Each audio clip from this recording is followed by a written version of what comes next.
Boa noite, pessoal. Hoje eu vou falar sobre Fletch Henderson. Só desculpe aí pelo inglês aí que eu não sei falar, viu?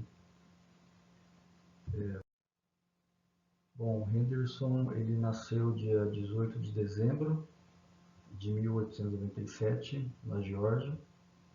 Ele cresceu numa família afro-americana de classe média.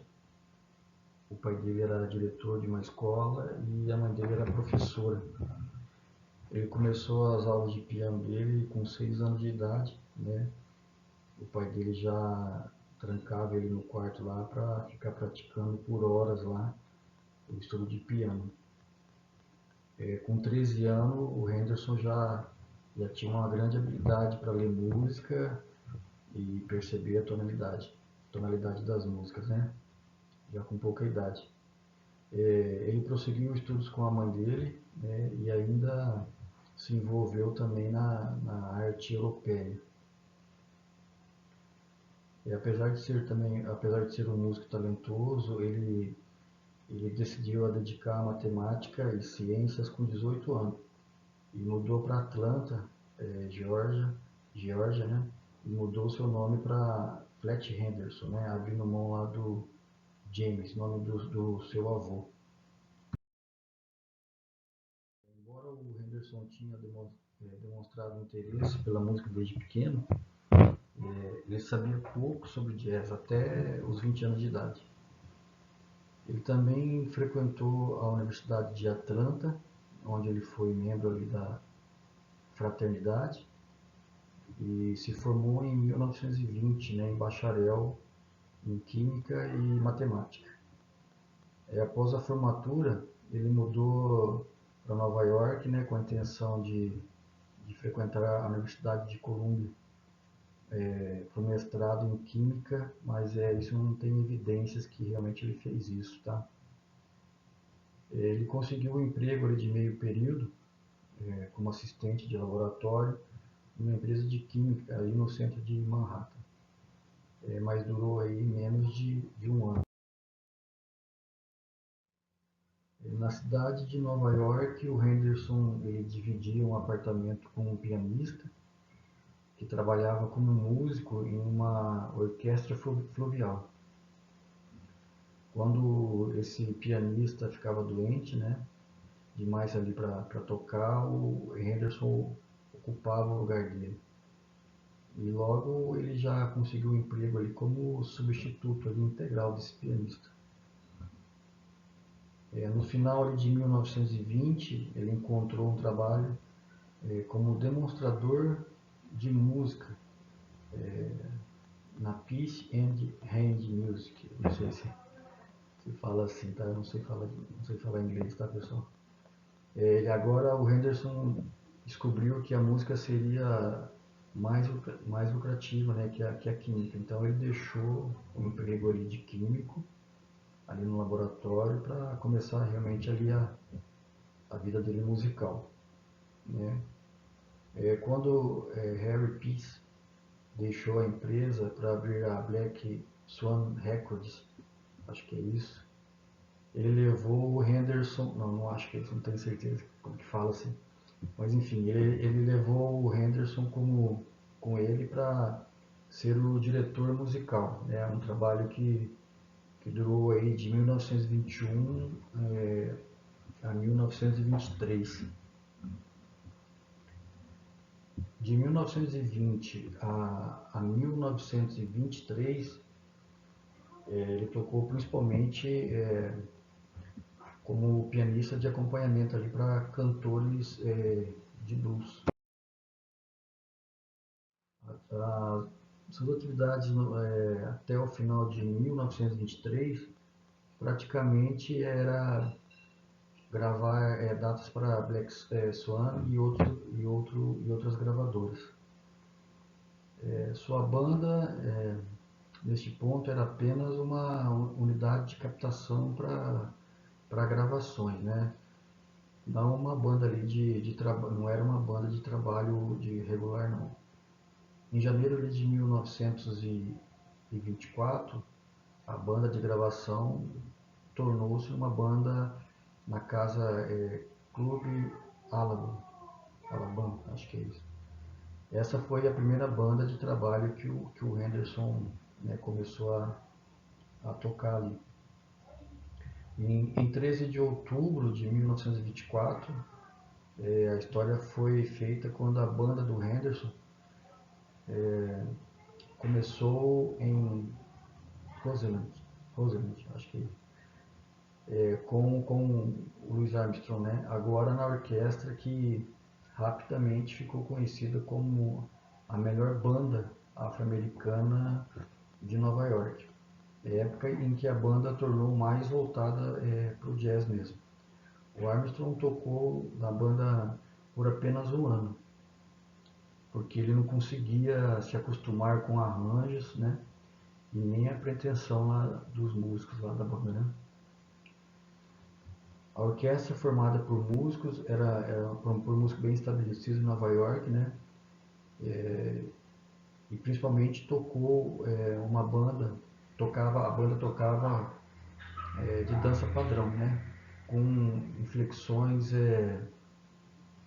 ocasionais no ragtime, né? E jazz.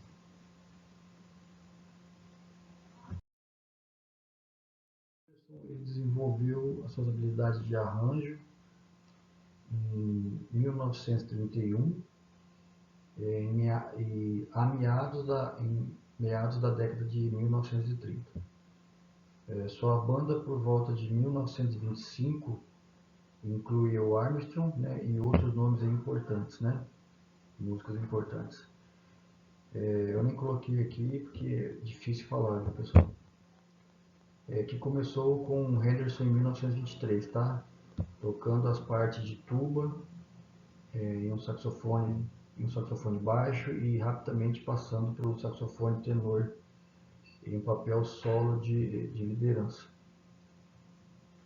Mais ou menos na mesma época, o diretor musical e saxofonista alto da banda, Don Hidman, Hidman, acho que é isso, concebeu os arranjos e instrumentação que se tornariam padrão para grandes bandas. A seção rítmica foi estabelecida com piano, baixo, guitarra e bateria. E as seções de trompete, trombone e palheta acompanhavam a linha de frente, tá? Os arranjos foram construídos na forma de chamada e resposta, né? Por exemplo, a seção de metais chama, né? A seção de palhetas respondia, né?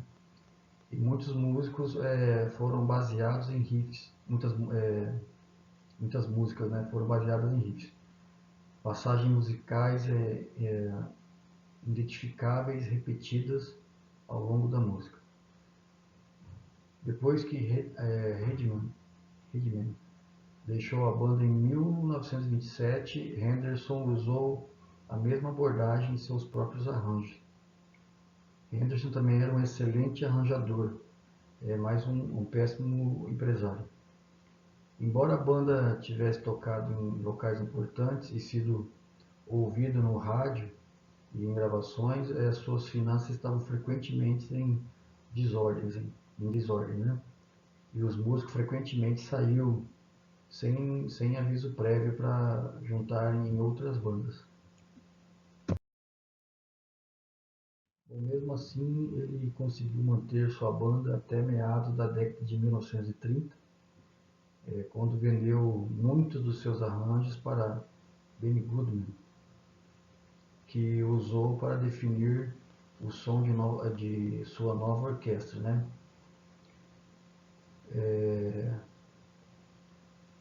Inclusive se tornaram um grande sucesso ali do Goodman.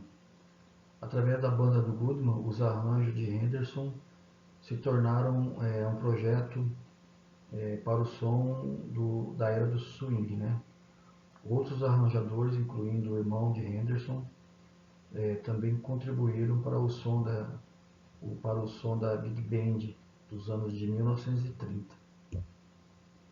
Henderson também arranjou para Goodman por vários anos e tornou sua própria banda de curta duração em 1936, né, incluindo aí vários músicos aí importantes.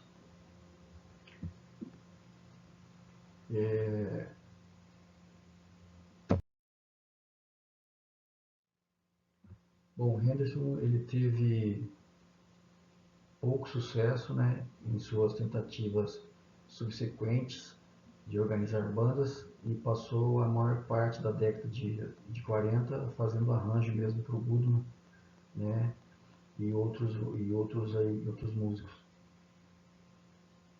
Bom, ele formou um sexteto em 1950 que se tornou a banda da casa de New York, Café, e mais logo em seguida sofreu um derrame e foi forçado a se aposentar.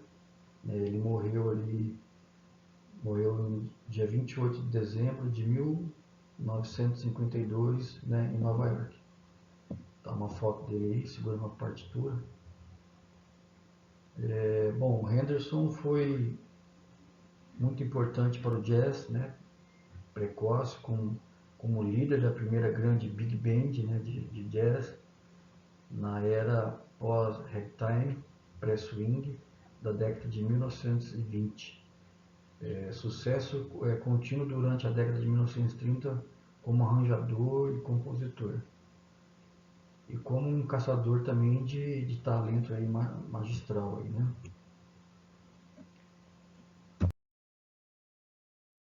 Bom, aqui está a gente vai mostrar um pouco da discografia dele, algumas obras que eu selecionei, né, para vocês darem uma olhada. É um link também para vocês escutarem alguns trechos dos temas do Henderson. E aqui também tem alguma coisa sobre que foi arranjada ali para a orquestra do Goodman. Aqui está a biografia.